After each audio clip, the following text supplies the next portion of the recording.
Assalamualaikum warahmatullahi wabarakatuh. Alhamdulillahirabbil alamin wassalatu wassalamu ala asyrafil anbiya'i wal mursalin wa ala alihi wa sahbihi ajma'in.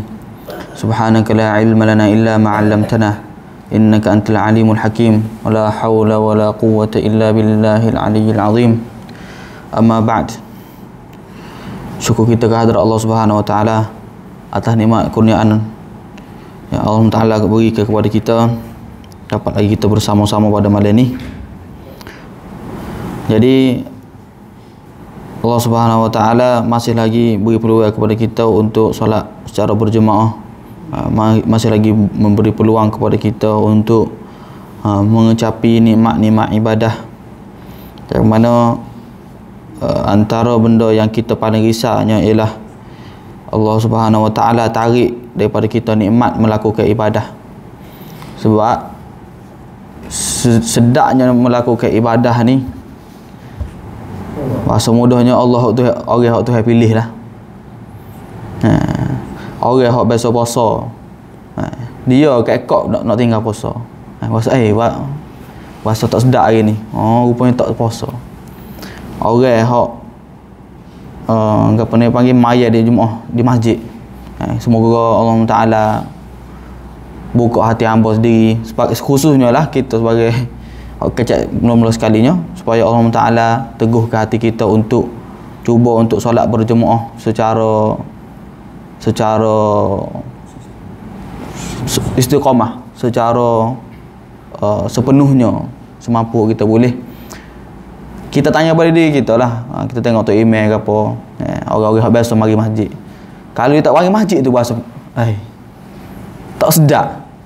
Jadi kita minta lah kepada Allah Subhanahu Wa Ta'ala, nikmat beribadat ni Allah Ta'ala tak tarik daripada diri kita.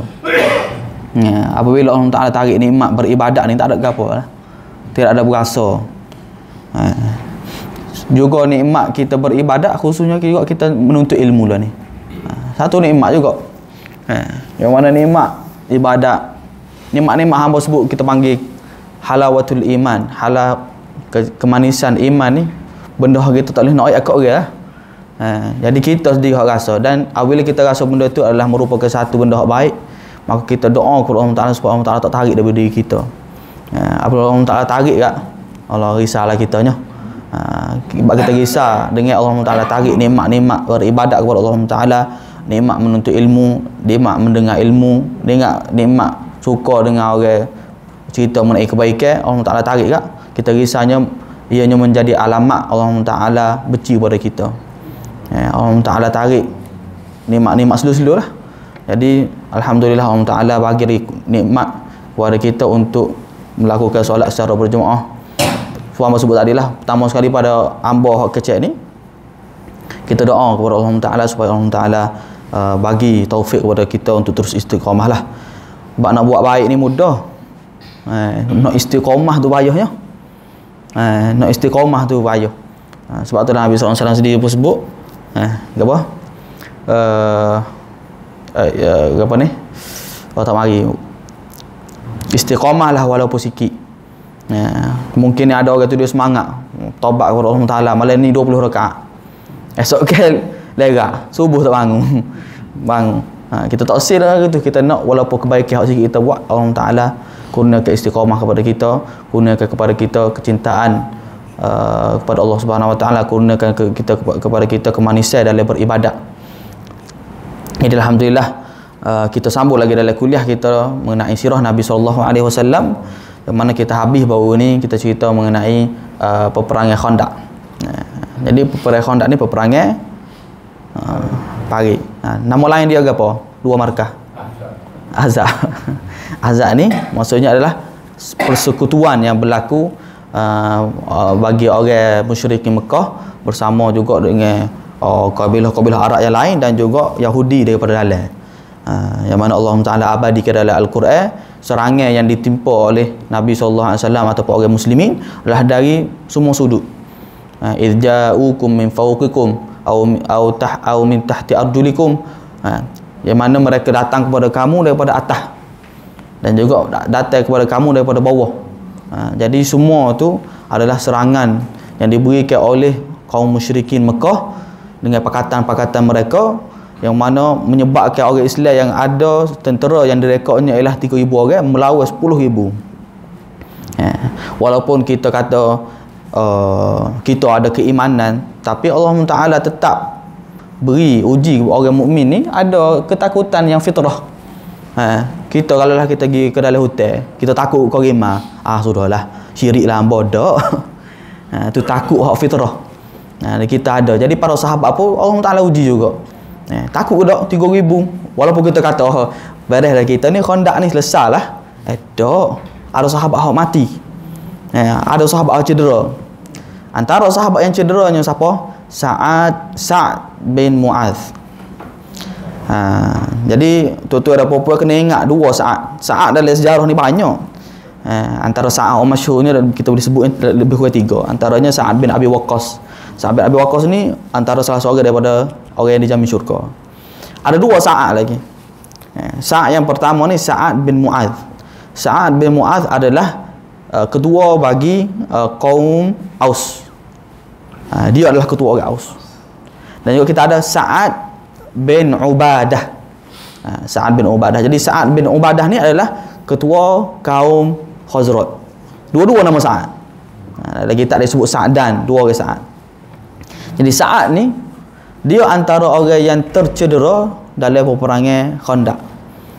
Walaupun kita kata ada parit ke apa, hanya ada mana saja Sa'ad terkena salah satu panah daripada orang musyrikin Mekah yang mana menyebabkan dia panggil gapo darah ni, arteri ke gapo kan. Dia ada bahagian darah kuat kena. Tangan aja. Yang mana akhir sekali menyebabkan pendarahan yang sangat kuat. Nabi SAW pun ikhtiar dengan kita buat dia ada rawatan. Antara rawatan terakhir yang ada dalam teknologi medical dulu atau teknologi perubatan dulu, dia panggil kai. Kai ni kalau lah ada orang sakit dia akan guna besi panah. Dia akan berubat muka lain, tapi kalau tak ada pilihan kali besi panah. So saat ni Nabi SAW dah tolong Sa'ad dengan menggunakan rawatan kai, guna besi panah, tapi tidak sembuh juga. Jadi Sa'ad dia kata dia berdoa kepada Allah Subhanahu Wa Taala supaya Allah Taala kabulkan satu permintaan dia, iaitu kalaulah Allah Taala tetapkan dia mati, dia nak mati selepas daripada diputuskan keputusan kepada Bani Quraizah. Jadi apabila berlaku perang Ahzab ni, kita kena ingat ada lagi orang musyrik Mekah kelik dah. Tapi ada lagi dalam Madinah ni Quraizah. Jadi Quraizah ni saat kata aku minta kepada Allah Taala, kalau Allah Taala matikan aku pun tunggu selesaikan masalah Quraizah ni. Jadi para sahabat apabila sudahnya perang Ahzab, maka para sahabat dengan Nabi SAW pun kelik. Ingat ke habislah perangnya. Tak ada gapo. Jadi Nabi SAW balik rumah dia, Nabi dia mandi gapo, siap mandi. Marilah seorang sahabat atau malaikat lah yang berupa dalam rupa seorang sahabat, iaitu Dihyah. Dihyah Al-Kalbi. Nabi SAW apabila Jibril mari kepada dia, Jibril salah satu watak yang Jibril akan berupa dengan para sahabatnya, seorang sahabat namanya Dihyah Al-Kalbi. Jadi Dihyah Al-Kalbi ni dia merupakan seorang yang comel lah dalam riwayat sebutnya. Jadi Jibril mari pada Nabi SAW selepas daripada Nabi sudah mandi kepada, Jibril kata, ya Rasulullah, ataupun Jibril kecek dengan Nabi SAW. Jibril tanya, adakah kamu telah meletakkan pedang kamu? Nabi SAW kata, lah, sungguhnya kami para malaikat tak letak lagi pedang ni. Dan para malaikat ataupun Jibril menunjukkan arah kita kena pergi serang tu, hahuna, kita kena pergi ke Bani Quraizah. Jadi lebih kurang wallah alam ulama berbeza pendapat, yang kita boleh nampak jelasnya ialah berlaku selepas daripada asar. Masuk asar dah, berlaku sekitar waktu asar. Jadi apabila berlakunya keputusan yang disebut oleh Jibril supaya kita pergi serang Bani Quraizah, Nabi SAW panggil orang Islam, panggil balik tentera-tentera, panggil. Nabi SAW buat tubik satu perintah. Nabi SAW kata, la tusalliyanna ahadukumul asra illa fi Bani Quraizah. Siapa tak semaya ke ataupun baru masuk waktu semaya ni, janganlah kamu semaya asar melainkan di Bani Quraizah. Ya. Menariknya hadis ni akan menimbulkan satu kita panggil satu asas yang sangat besar dalam Islam. Nabi SAW sebut gitu ya, la tusalliyanna ahadukumul asra illa fi Bani Quraizah. Janganlah semaya melainkan di Bani Quraizah. Bani Quraizah lah ni mengikut bacaan lah dari sudut ilmu ma'alim dia dalam sirah ni dia ada satu ilmu dipanggil sirah, dia ada satu ilmu kita panggil ilmu ma'alim. Ilmu ma'alim ni ilmu tempat-tempat di Madinah. Jadi kalau tak silapnya perkampungan Bani Quraizah ni dia alah ke Quba sikit. Alah ke Quba sikit. Dan orang Yahudi ni dia akan duduk di tempat yang ada kita panggil benteng. Allah Taala sendiri sebut la yuqatilunakum illa fi quram muhassanatin aw min wara'i judur. Mereka tidak akan memerangi kamu melainkan dari dalam satu tembok, kita panggil kota, kita panggil apa? Kubu muhassanah, kubu yang kuat, ataupun mereka akan memerangi kamu daripada di sebelah bangunan lah atau suatu benda. Jadi kita akan tengok banyak tempat-tempat orang Yahudi ni kebanyakannya dia akan duduk di tempat-tempat yang ada kubu lah. Seperti mana kita pernah tengok, kita pernah dengar cerita Bani Qainuqa, Bani Nadir dan juga Bani Quraizah kan. Jadi Nabi SAW apabila berlakunya arahan Allah SWT untuk menghalau mereka, kau mengepung mereka, dan Nabi SAW kepung tempat dia tu, mudah untuk kepung sebab dia duduk dalam tempat gitu. Antaranya ialah orang terawal Yahudi yang terbunuhnya ialah Ka'ab bin Al-Ashraf. Ka'ab bin Al-Ashraf, orang Yahudi Amo tak ingat asal Bani Qainuqa juga sajalah. Dia ada campur dengan Arab sikit. Yang pentingnya kubu Ka'ab ni, Ka'ab bin Al-Ashraf Yahudi ni, pengkaji Madinah kata masih lagi kekal kubu dia ni ada. Maksud tidaklah sempurna, cumanya kita akan tengok kesan kubu dia masih ada. Kalau siapa-siapa pernah pergi Madinah mengikuti lawatan-lawatan yang rare sikit ataupun yang kita kata yang lebih detail, sebab kalau kita pergi Madinah kan kita akan pergi Quba, kita akan pergi Uhud, kemudian kita akan pergi ke Masjid 7 lalu gitu je. Tapi setengah orang tu dia ada buat lawatan-lawatan khas pergi ke tempat-tempat hak bersejarah yang masih ada. Antaranya biasanya orang akan pergi ke kubu Ka'ab ni. Kubu Ka'ab ni dia sebelah Quba ni. Tapi kita akan tengok memang kubu Ka'ab ni, rumah dia lah, istana dia tu, so batu-batu tu besar-besar. Jadi dia duduk dalam batu tu lah, dalam quram muhassanah ataupun kita panggil dalam satu tempat yang kita panggil perlindungan lah, kota ataupun kubu gitu. Akhir sekali dia kena bunuh lah dulu awalnya. Para orang Yahudi dia duduk lagu tu. Jadi apabila gitu Nabi SAW pun memerintahkan para sahabat untuk janganlah kamu semaya asam melainkan di Bani Quraizah. Timbul dua golongan. Para sahabat sendiri ni ada hak peheh daripada arahan Nabi SAW tu supaya Nabi SAW suruh maya cepat-cepat, lepas tu kita pergi. Ada orang dianya bergegas ke Bani Quraizah dan dia semaya lewat asar. Bahkan ada pendapat kata dia semaya masuk waktu maghrib ke, wallahu alam. Tapi yang pentingnya ada dua pendapat. Zaman akhir sekali Nabi SAW tidak menyalahkan mana-mana pendapat. Jadi daripada asas ni lah timbulnya orang apa ni, kefahaman kepada umat Islam ni, ada benda-benda perbezaan pendapat yang Allah Taala pisah ada.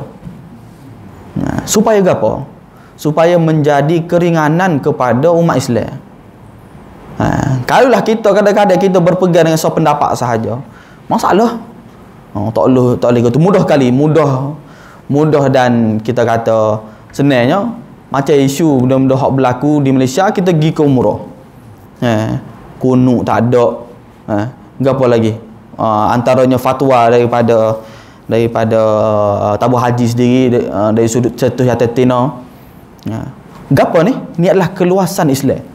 Allah Ta'ala bagi keluasan kepada kita supaya kita ni mudah untuk beramal sekiranya keperluan. Jadi kita kena menilai perbezaan pendapat yang berlaku dalam kalangan ulama, khususnya Bahkan berlaku juga dalam kalangan para sahabat, ni adalah sebagai satu benda kebaikan kepada kita.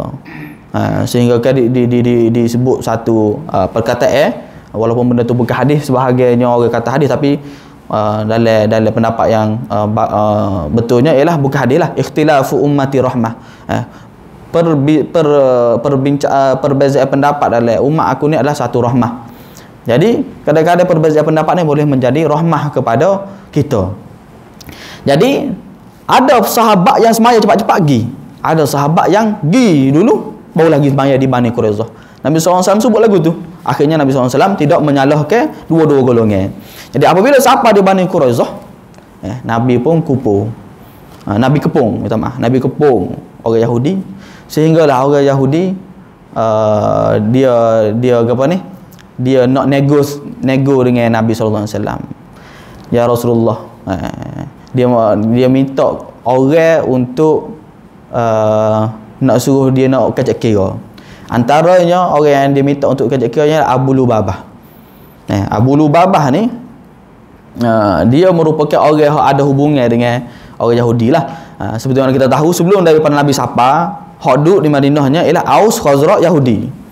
Aus Khazraj Yahudi. Jadi ada sebahagian daripada mereka ni saing. Ada perjanjian. Kita panggil hulafa dalam bahasa Arabnya.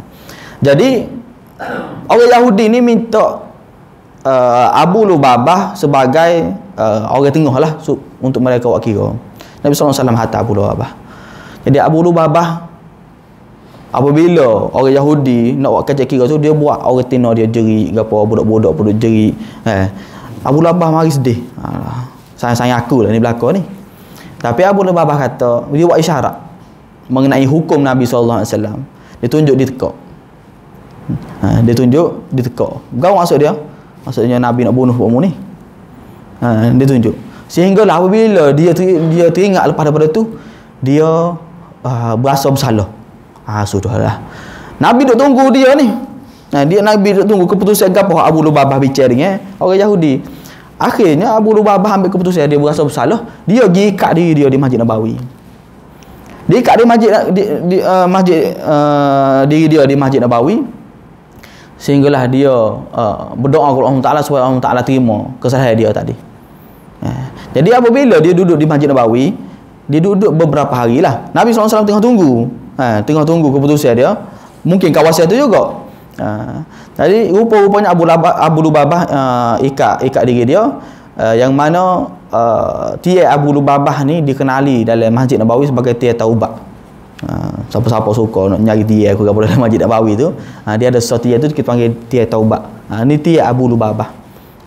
Kalau sebenarnya dalam Masjid Nabawi tu, kalau kita tengok dalam masjid lama dia tu kan, dia ada tulis tu Ustuwanah Al-Mukhallaqah, tiai wangi. Ustuwanah As-Sarir, tiai katil. Ustuwanah antara Ustuwanah At-Taubah.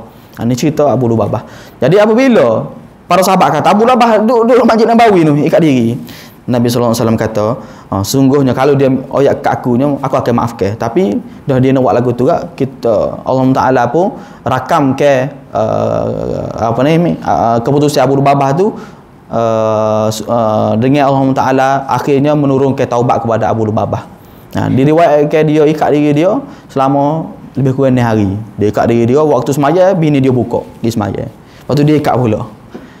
Tapi Abu Lubabah akhirnya dia diampunkan Allah Taala lah. Ada dalam ayat Quran, wa akharuna i'tarafu bi dzunubihim khalatu. Cuma kita tak panjang benda tu, takut kau pening. Jadi apabila gitu,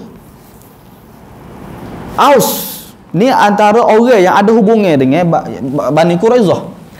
Mereka duk kacak kiranya supaya Nabi SAW ambil keputusan seperti mana Nabi ambil keputusan kepada Bani Qainuqa dan juga Bani Nadir, iaitu dengan melepaskan mereka keluar daripada Madinah. Bani Nadir, Nabi SAW buat algo tu juga. Nabi SAW kata boleh mu ambil ekor sekor utah pergi, orang lain tinggal. Dengan harapan jangan Bani Quraizahnya nak minta kepada Nabi supaya seperti mana Nabi SAW lakukan kepada Bani Nadir, buat juga kepada dia. Nabi SAW tak sih. Sehinggalah Aus kacak dengan Nabi SAW, dan Nabi SAW sebut kepada orang Aus. Nabi SAW kata gini, lagu mana kalau kami lantik daripada kamu, seorang daripada kamu, iaitu daripada Aus, untuk buat keputusan. Jadi orang Aus pun setuju. Jadi Nabi SAW kata, jadi aku lantik siapa? Sa'ad bin Mu'adh tadi untuk buat keputusan. Sa'ad hok sakit di Masjid Nabawi itu, orang akak orang mari di perkampungan Bani Quraizah. Mari di Bani Quraizah, Sa'ad pun juga buat keputusan supaya semua Bani Quraizah ni dibunuh. Dibunuh orang-orang muda dia lah. Orang-orang tina dia akan menjadi tawanan. Orang tina dan juga budak tidak akan dibunuh lah. Yang dibunuh hanyalah orang yang dah balik sahaja. Dari riwayat sebut lebih kurang dari 500 orang. Jadi Sa'ad sendiri ambil keputusan supaya semua Bani Quraizah dibunuh. Yang mana akhir sekali semua daripada Bani Quraizah dibunuh lah. Jadi sebab Bani Quraizah ni salah satu disebut oleh para ulama. Apa Nabi SAW ambil keputusan untuk bunuh? Nabi SAW apabila Sa'ad buat keputusan lagu tu, Nabi SAW kata ini adalah keputusan yang Allah Ta'ala nak. Jadi kenapa keputusan yang sesuai bagi Bani Quraizah ni dibunuh? Sebab masalah kita apa? Masalah kita terutamanya kalau lah ada orang liberal ke apa ni, dia akan nak kijak dia nak serang Nabi lah. Nabi tak adil lah, Nabi gitu. Jadi Nabi SAW lah ni mengutuskan Sa'ad untuk buat keputusan ni atas dasar kita panggil keselamatan negara. Bani Qainuqa, Bani Nadir, dia buat kaca tu dalam keadaan bukan perang. Hak ni dia buat kaca, dia memutuskan perjanjian dalam keadaan perang. Siapalah lah ni orang yang mengkhianati negara ni, apa hukumnya dia? Tak ada hukumnya yang lebih sesuai, mati. Siapalah lah ni? Apabila orang lain buat kepada lah ni, kita tak kata zalim. Tapi Nabi SAW ambil keputusan sebagai seorang Perdana Menteri dari sudut keselamatan negara pada waktu tersebut. Kalau bui kita panggil ni lock lagi, maka dia akan manggak lah. Jadi Nabi SAW sendiri pun ambil keputusan untuk bunuh. Sa'ad bin Mu'adh pun buat keputusan untuk bunuh, maka semua orang Bani Quraizah dibunuh. Melainkan ada beberapa orang yang mana dia sempat berlepas diri daripada Bani Quraizah dan dia masuk Islam. Beberapa orang sahaja, yang lain semua dibunuh. Jadi sebahagian daripada orang wanita daripada Bani Quraizah ni dijadikan hamba.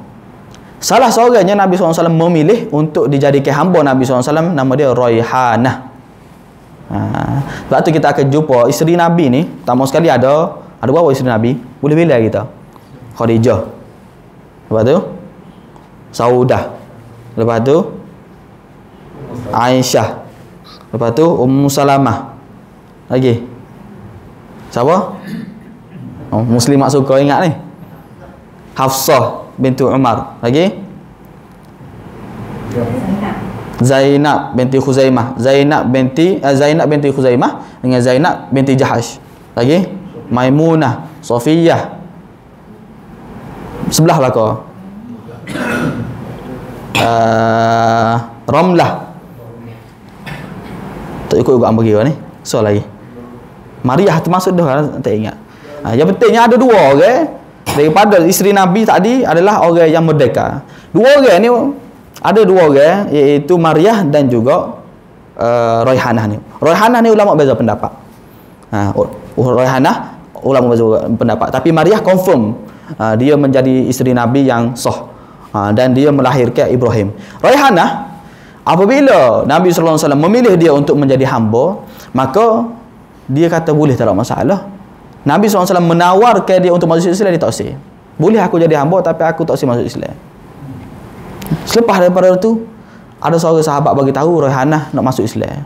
Jadi apabila Raihanah masuk Islam, Nabi SAW kata, apabila masuk Islam aku nak buat jadi isteri. Kebetulan Raihanah dalam riwayat sebut dia comel. Jadi Raihanah kata boleh.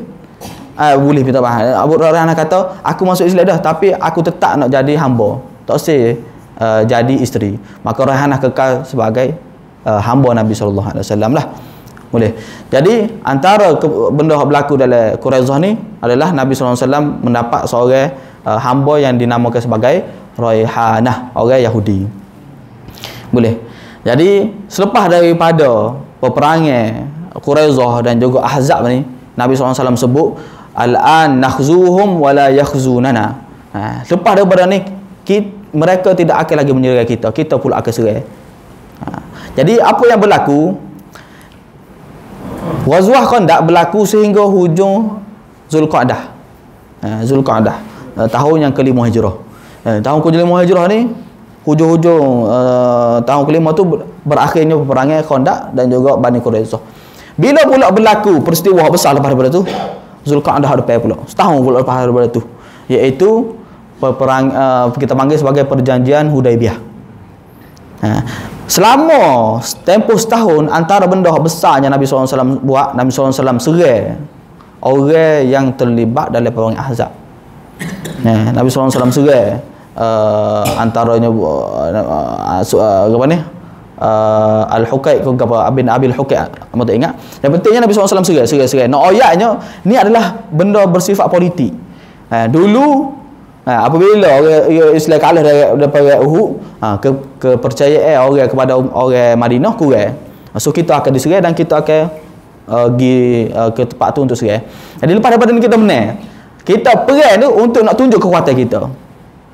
Sehinggalah untuk di Hudaibiyah ni, kita akan tengok orang musyrikin Mekah dah hilang kepercayaan daripada orang Arab, melainkan beberapa kelompok sahaja.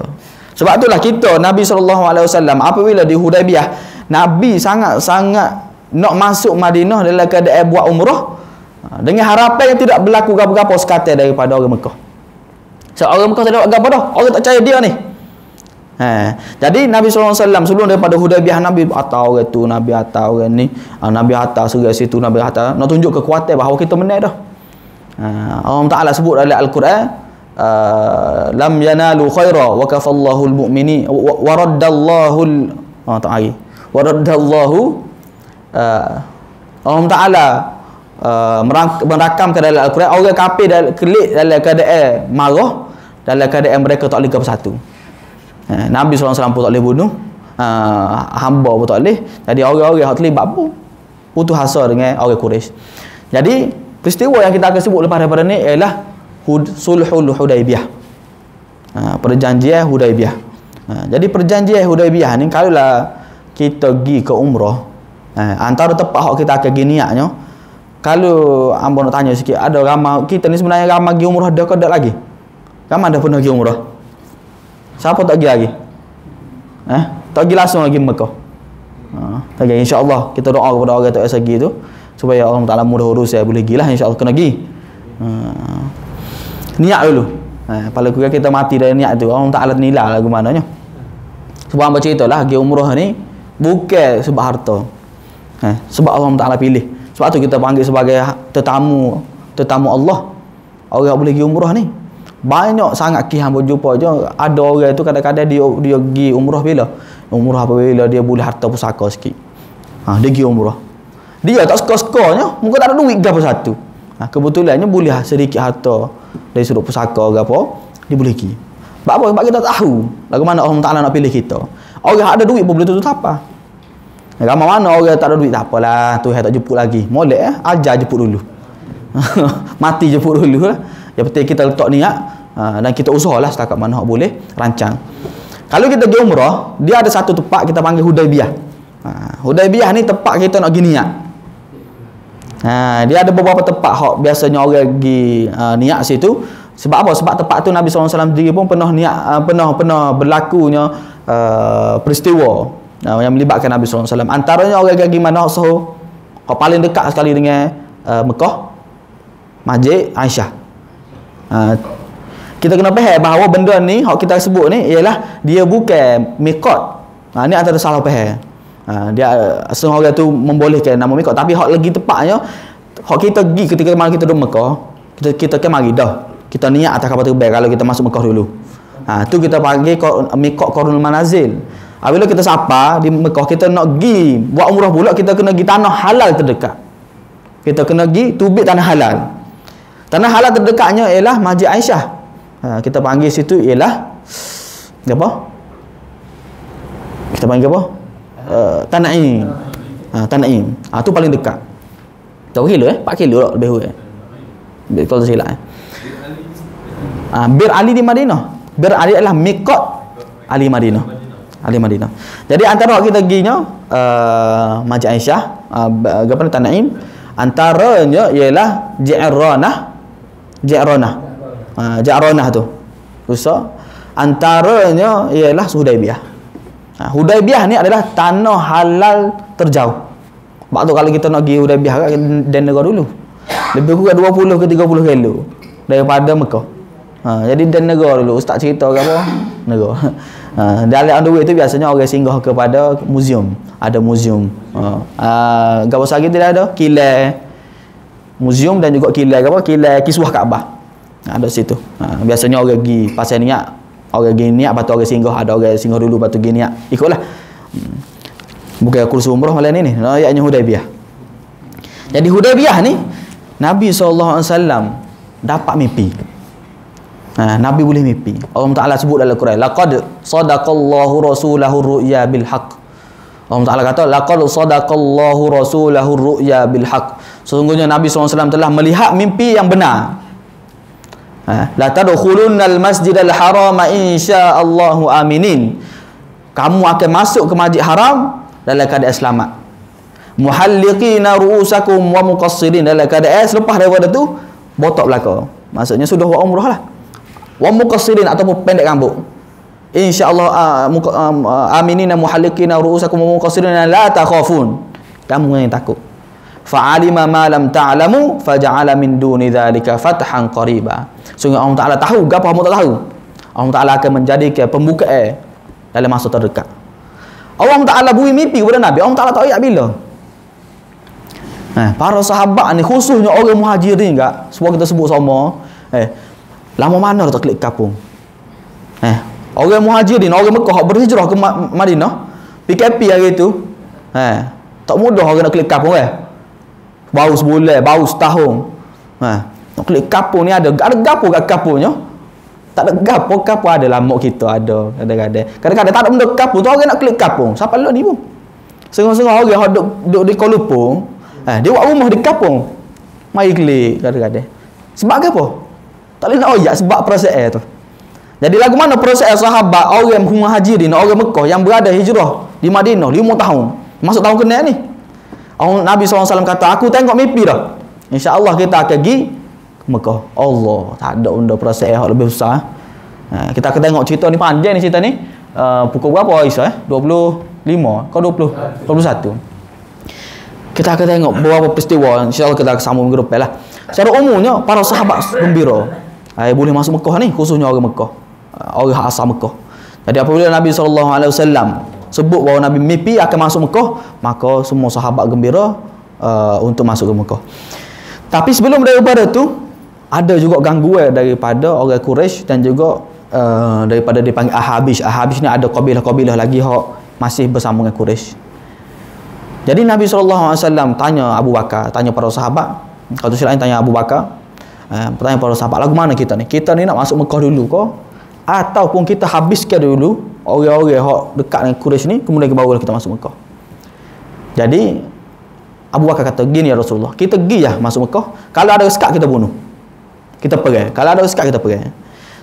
Dengan hasrat kita tak usah pergi, tak usah pergi.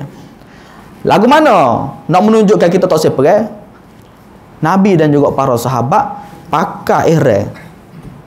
Orang Madinah ni mikot paling jauh daripada Mekah ni mana? Mikot orang Madinah. Iaitu di Bir Ali tu. Ataupun kita panggil Zulhulaifah. Tu paling jauh, mikot paling jauh. Dia adalah dekat dengan kawasan Madinah. Dia ada mikot Qarnul Manazi tu di Jeddah.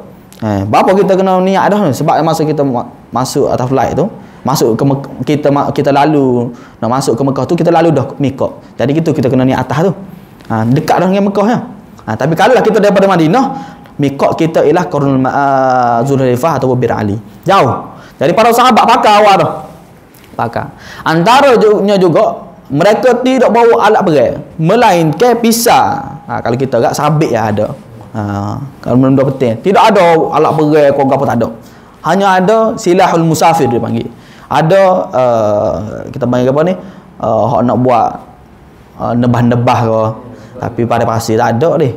Tapi dia panggil silahul musafir. Jadi para sahabatnya bawa tu. Kemudian para sahabat juga, apabila Nabi SAW sampai di Zulhulaifah, Nabi SAW panggil para sahabat suruh mari, dia panggil Al-Hadiyu. Al-Hadiyu ni antara benda yang kita kena faham. Al-Hadiyu ni maksudnya adalah binatang sembelihan untuk kita nak hadiah kepada orang Mekah.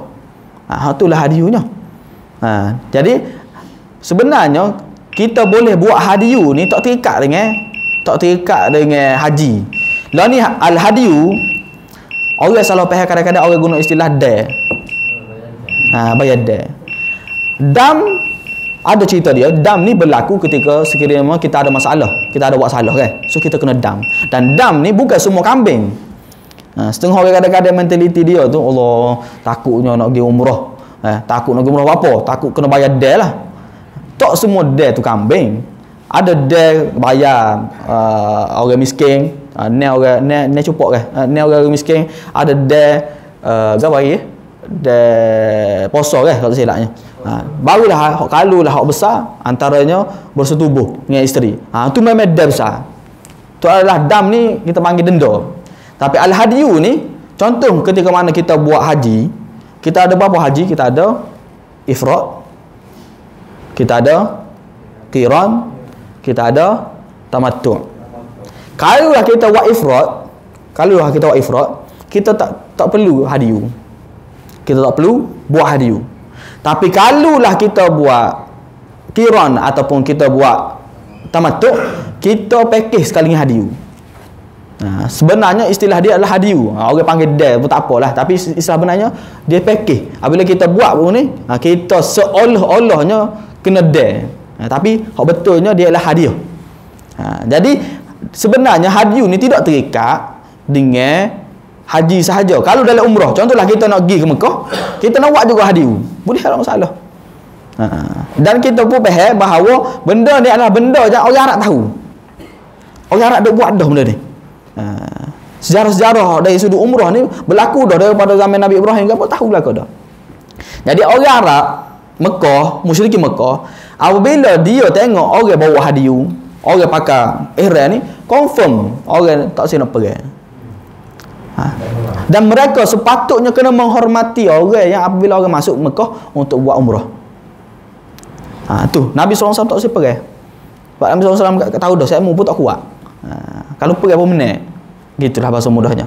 Jadi Nabi SAW siapa di perjalanan dia, apa lagi di Hudaybiyah ni, dalam perjalanan siapa satu tempat nama dia Usfan.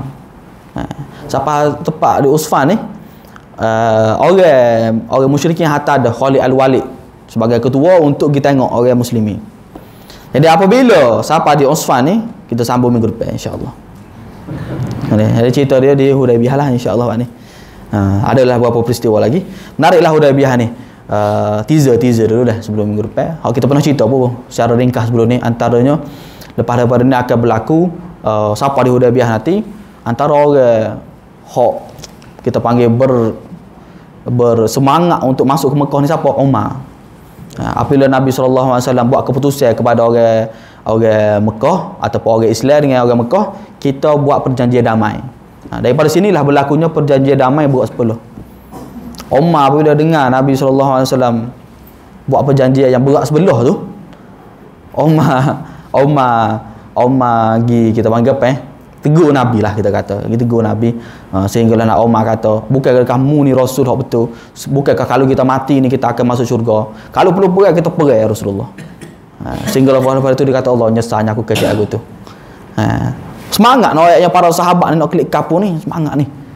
Umar lah, Umar kita kenal siapa. Jadi kita akan tengok para sahabat pun bersemangat, yang mana akhir sekali Nabi SAW jadi ke umrah ni. Jadi ke umrah ni tak jadi. Tak boleh visa. Jadi visanya orang musyrikin Mekah bila taruh 3 hari. Jadi tahun kena berlakunya Hudaybiyah, orang musyrikin tak boleh masuk. Jadi Nabi SAW buat umrahnya berapa kali? Ini kali pertama Nabi SAW buat umrah. Dia dikira sebagai umrah lah, siapa dah. Tapi tak jadi juga dikira sebagai umrah. Apabila kita, contohlah kita pergi Mekah, kita tak jadi nak buat umrah, gapo contohnya sakit kau gapo, kita kena buat lagu mana? Kita kena sembelih, kita kena bayar dia lah. Kita kena bayar dia, kita cukur, kita bayar tahallul, kita bayar dia. Nabi SAW pun buat gitulah kepada para sahabat, dan dia dikira sebagai umrah lah. Itu kali pertama. Kemudian kali kedua Nabi SAW buat kali berapa kali umrah sepanjang hidup Nabi? Ni ingat dah. Nabi SAW buat umrah 4 kali. Kali tahun kena ni sekali, kalau tak jadi ni dikira sebagai umrah juga, dia panggil umrah Hudaybiyah. Kemudian tahun depan tu kita panggil umrah al-qada. Kemudian kita ada umrah Nabi SAW buat ketika mana balik daripada Hunain, masa Fatu Mekah. Fatu Mekah, Nabi SAW masuk ke kota Mekah untuk pergi, tapi tak jadi pergi. Nabi SAW pergi serai pula orang Taif. Kelik daripada Taif tu, selepas daripada bagi harta pergi, Nabi niat di Ji'ranah. Nabi buat umrah situ. Yang ketiga. Yang keempat mana? Yang keempat mana Nabi SAW buat umrah?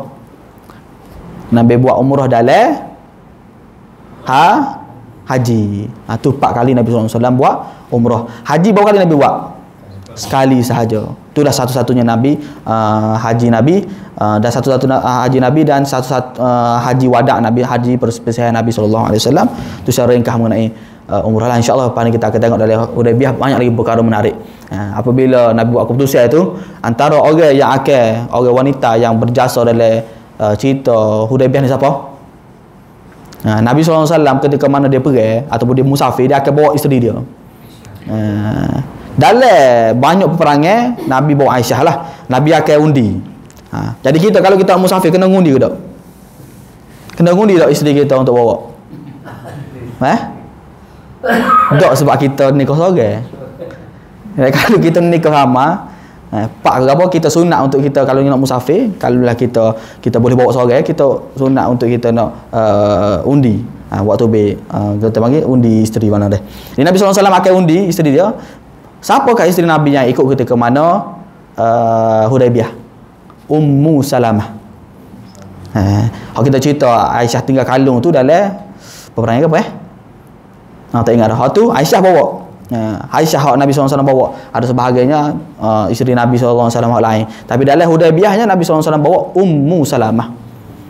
Daripada sinilah kita akan tengok kebijaksanaan Ummu Salamah dalam menangani masalah yang Nabi SAW hadapi, yang mana apabila Nabi SAW buat tubik keputusan untuk cukup belaka, para sahabat tak ikut. Dengan harapan apa? Dengan harapan para sahabat harapnya Allah Ta'ala tu wahyu lain. Bukannya nak lawan Nabi. Ada hati ya Allah tu waktu lah keputusan lain. Tak sih ni nak masuk Mekah juga. Habis Nabi SAW pun klik dalam gamah dia dalam keadaan dengung. Ummu Salamah lah cadar kepada Nabi SAW, mu tubik luar mu cukup ya. Para sahabat akan ikut. Daripada siapa? Daripada Ummu Salamah tu secara ringkasnya insya-Allah kita akan sambung lagi suluh dia dalam kuliah minggu depan insya-Allah.